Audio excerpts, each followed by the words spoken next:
Kuzambola and welcome to the program Pogjur the Change. I'm Mishing Rup. Today we'll talk on waste management. Waste management business is an opportunity for aspiring young and entrepreneur. And most importantly, to deal with the waste disposal and environmental problem. To talk on this, I'm joined by the founder of Evergreen Bhutan, Mr Singh. And Evergreen Bhutan, which deals with sustainable waste management in Tshering. I'm also joined by Mr Kelzang, who is, I'm sure everybody knows who Kelzang is. He's a rapper and a social worker. A very warm welcome to the program.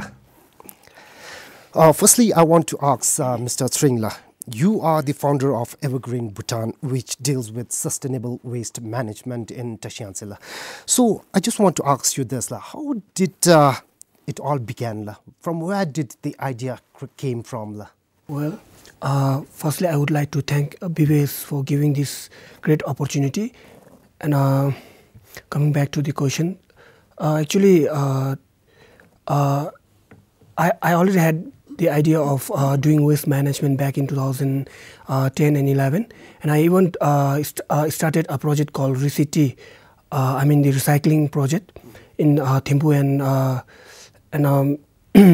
after that I felt that I saw that there were lots of opportunity in doing business, and I started my project back in 2000. How did you meet Mr Singh? Actually, it happened in 2017. Tshering and I happened to be a part of an international youth summit called Lead Alliance, which happened in Ulaanbaatar, Mongolia in May 2017. There were 5 Bhutanese youths who were selected through a competitive process, and Tshering and I happened to be 2 of those 5. So I met him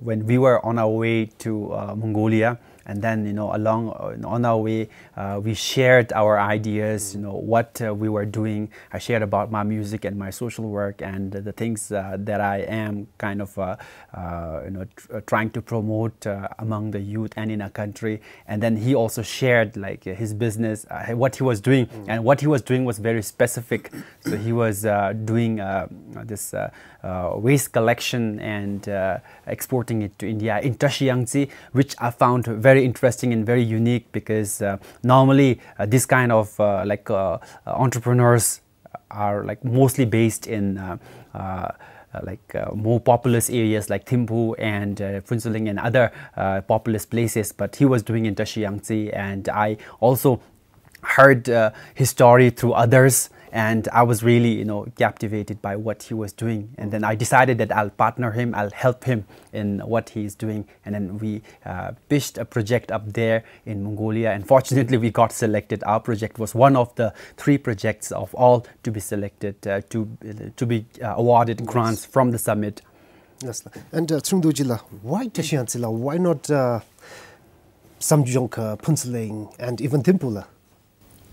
Actually, back in 2011, I tried to do sustainable waste management, but then I found that I was really not in a capacity to do the job, and I also found that already Thimphu Tromde and Greener Way, they came with different ideas and capacities, and I saw that they were doing much better than me.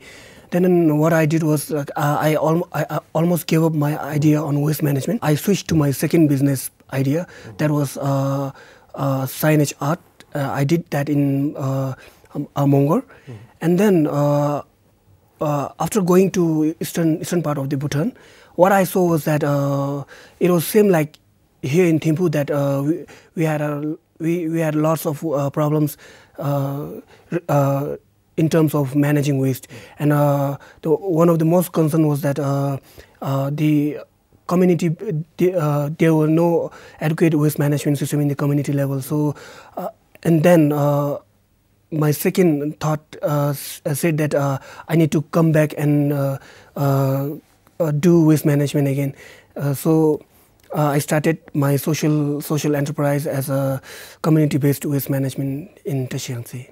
That's the, and Kelzang, you said you did travel to Trashi Yangtse, and are you impressed by the work done by Mr. Tshering Dorji?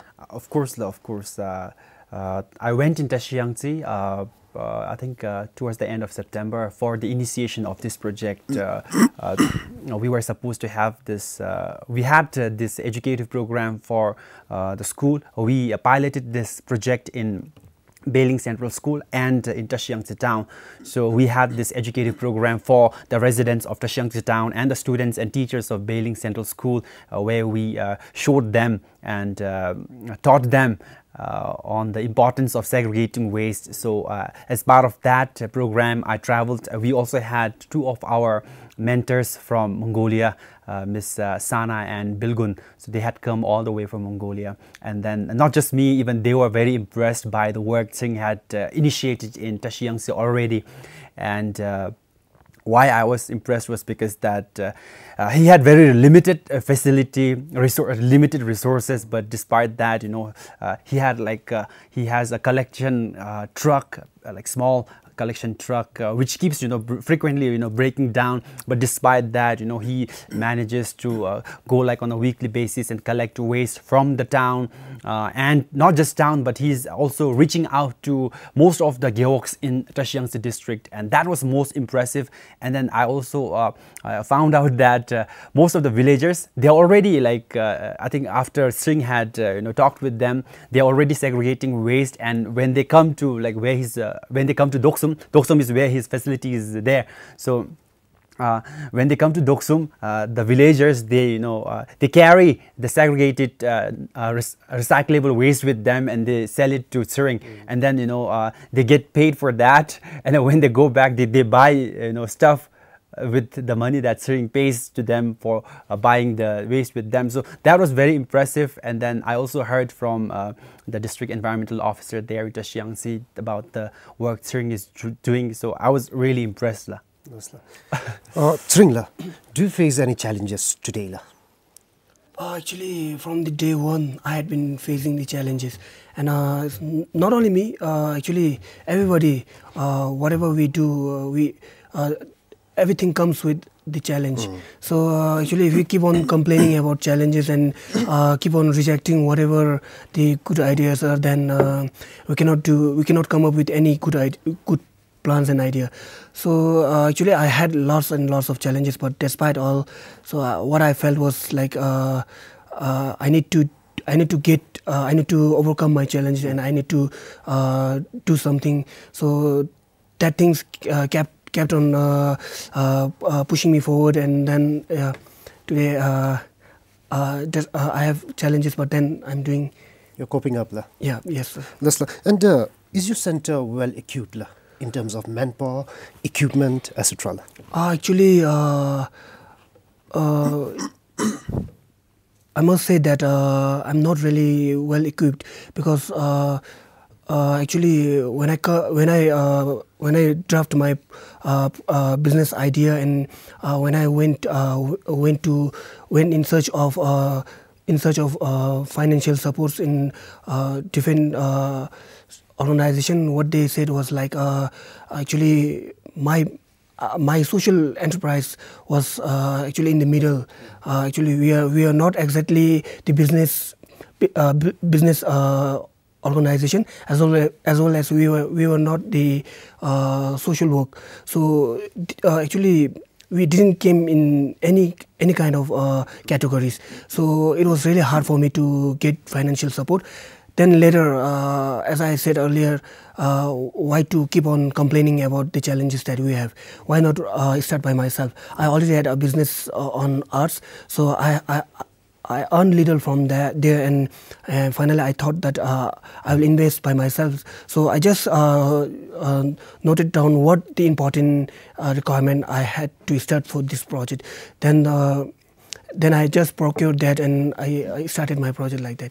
And even in terms of manpower, it is really hard to get manpower in eastern part of Bhutan, because as we already know about rural-urban migration, right after completing their studies, the students, the youth, they directly come to Thimphu and Phone Sealing, and they settle here, and they never think of going back there, staying there in their village. So it's really hard for me to get manpower, but slowly I got an idea how to welcome the farmers and village people when they are free in their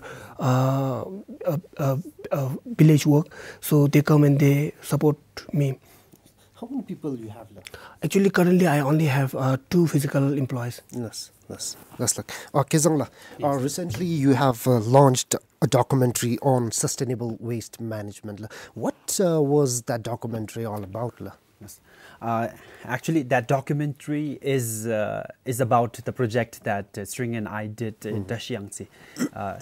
First, Tshering already was doing this waste collection business in Trashi Yangtse already, and the project I mentioned earlier, was sustainable waste management. And then our proposal at the summit was to get them finance Tshering's activity for 3 months.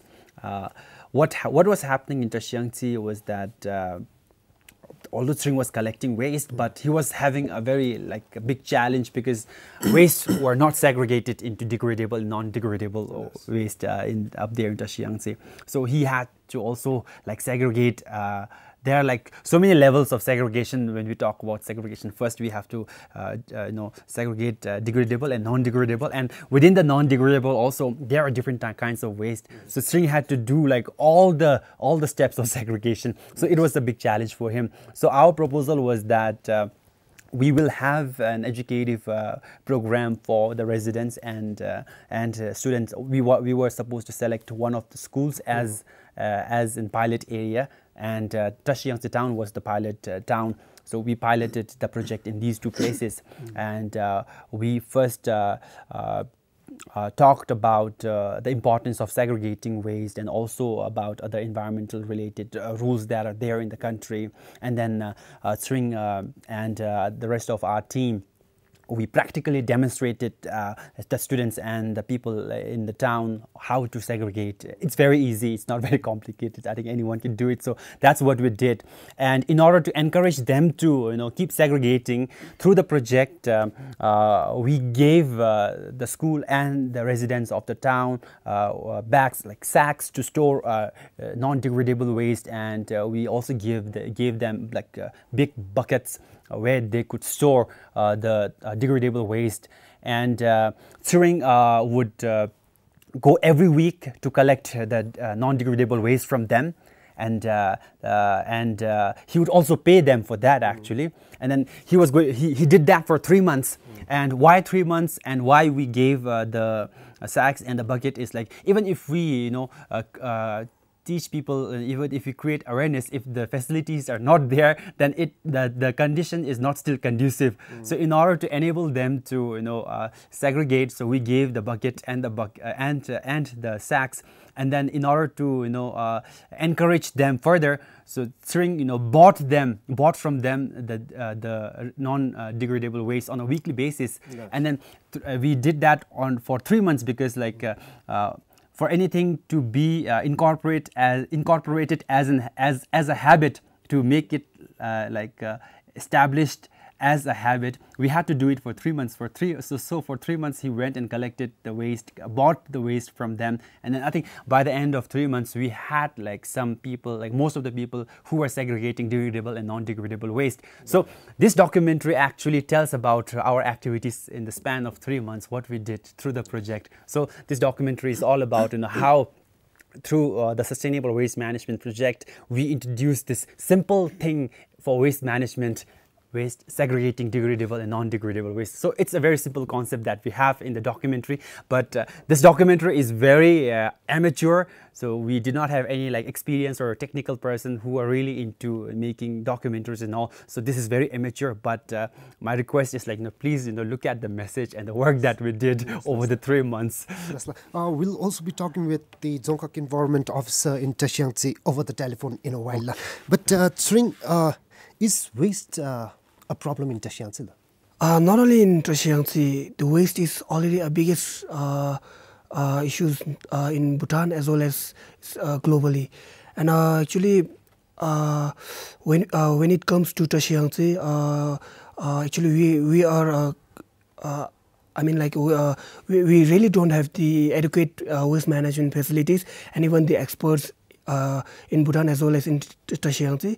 So because of that, when I did some studies, I mean, like when I did some groundwork, I found that waste was one of the biggest issue in Trashi Yangtse, such as like people they really are not aware of what the consequences will be in next few years if they keep on creating waste, or if they keep on discarding waste like they had been doing before my project. And I saw I mean, like I saw many problems not only in Trashi Yangtse but all over Bhutan. And actually, currently Evergreen Bhutan is only focused in Trashi Yangtse, the only 8 gigawatt, and we already have 205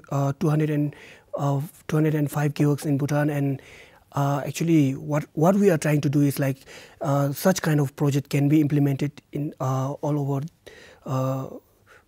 I mean, all the gigawatts of Bhutan. Yes. In Trashi Yangtse, we only have one landfill, 2 landfill, but one is actually under operation. I mean, it is not fully operation, and the other one is the previous landfill that is located in the nearby Old Song in Trashi Yangtse. Yes. So actually, in there, I mean, it is totally located in the forest, and the size of landfill is already filled, and continuous dumping of waste is becoming one of the biggest challenge. And one good advantage that my project is showing is like we are diverting the destination of waste from our landfill to the recycling industries in India. I think we have the Dzongkhag Environment Officer of Trashi Yangtse District, Mrs. Dorji on the line. Kuzambula, madam. Kuzambula. Kuzambula, madam. Madam, I have the founder of Evergreen Bhutan, Mr. Tshering Dorji, and Mr. Kelzang Dorji here in our studio.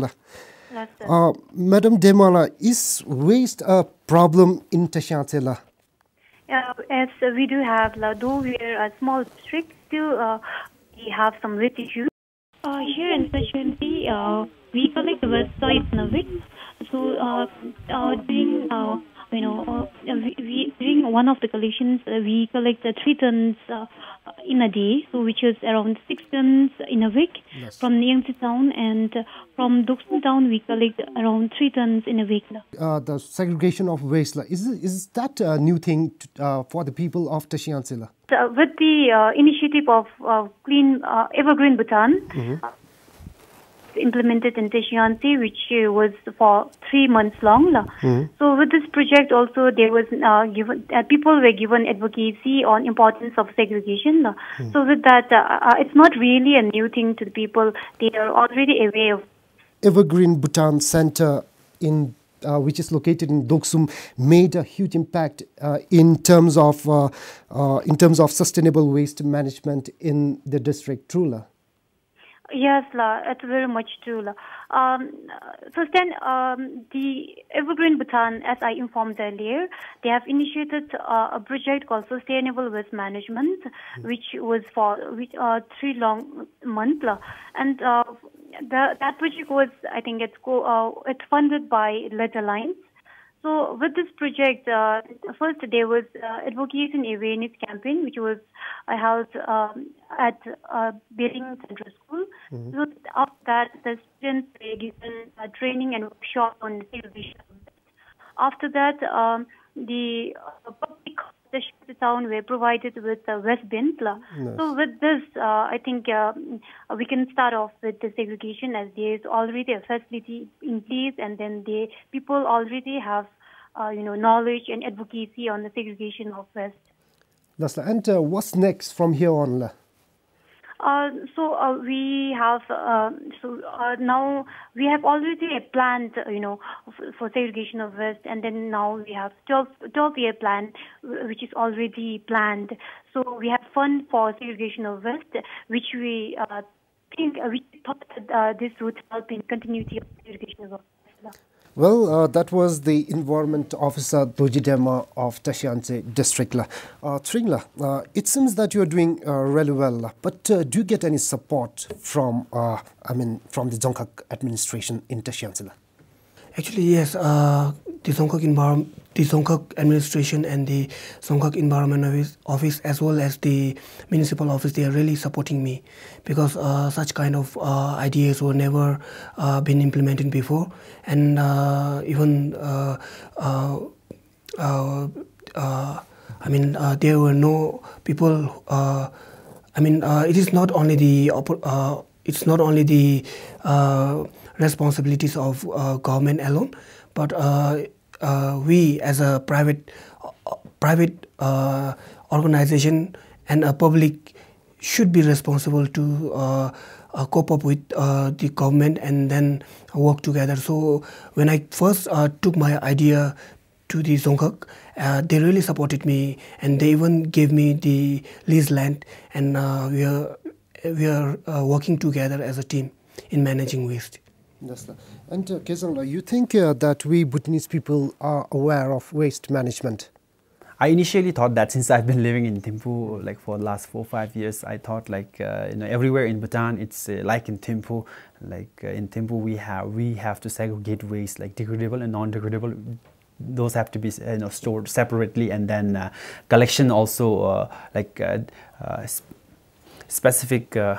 For collection also, like specific vehicles come, like if on a particular day if it's degradable, then on the other day it's non-degradable. So I thought that must be the same in other places as well. But when I went to Trashi Yangtse and implemented this project, I was surprised to find out that waste segregation is not in practice in Trashi Yangtse. Of course, it's going to be there now. I think if this is the same in other places as well, like in other districts, so we definitely still have a problem of waste management.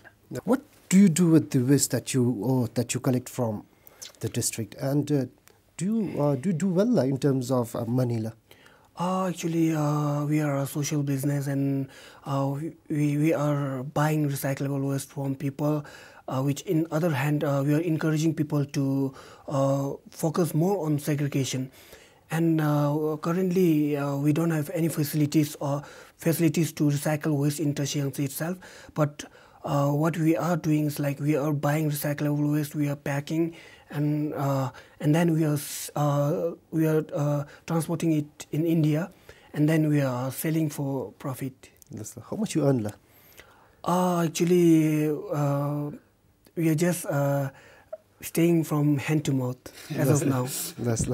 Kelzang, do you think that our government or even the private businessman needs to invest on waste management in the country? I'm not an expert on this, but I would still suggest a small thing that government institutions and private organizations, what they can do in the office is like at least have facilities, like separate facilities for storing degradable and non-degradable waste, at least to enable segregation of waste. I think this alone solves a lot of problem, like Tshering was saying, in Trashi Yangtse, because there is no segregation. A lot of waste is dumped in the landfill together. So that way, the degradable waste can be used for so many things. Like there are so many things that can be done, the list is like you can use it in your garden for manure and all, and then the other non-recyclable non-degradable waste can be sold and all and recycled. So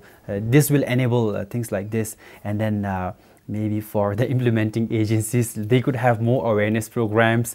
And if you look at the rules that are in place, like if you are found littering or dumping waste in non-designated places, there are penalties to be imposed. But I don't know so far like how many have been fined for not complying with the rules and all. So I think we have to implement the rules that are in place. So for anything to, like, for people, I think we need like stricter rules to put them into discipline and all. So I think that this kind of rules, don't just keep it in the books, implement it. So I think that's the only way we can make a difference, and then solve this issue of waste management in the country. So that's the only thing that comes on my mind right now. Well, I wish you a great success ahead, Tshering. And I thank you both for joining me today. Thank you. And thank you all for watching.